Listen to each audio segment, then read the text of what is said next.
patayin natin guys, para hindi dumikit. Tapos patayin natin na lumabas yung mantika. Para hindi kusas tayo ba. Kasi yan, ito yung chicharon mga sundyo. Itong isa dito, dapat wala nang lalabas ng mantika. Para magiging chicharon dyan, pakain mo mantika.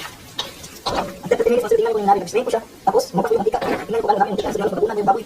So, pag ito yung nangyari mga sundyo, kunin ko natin kasi ayaw natin maluto yung ating chicharon. Kasi sobrang dami ng mantika. So, ano natin siya? Ayan. Ayan. Sobrang dami ng mantika. Ayan, pagmulo ko na yung mantika na tapos, ito natira. Hindi pa natin dito sa wali. Hindi lang dito. Tapos, pati natin sa kasi marami pa itong mantika. Okay? Yan pa natin itong mag-ingred ng mga parts. At minutes, tingnan ko meron pa rin mantika na labas. Mula natin dito talaga, wala nang labas na mantika. Kaya, for now, kunin mo natin ito.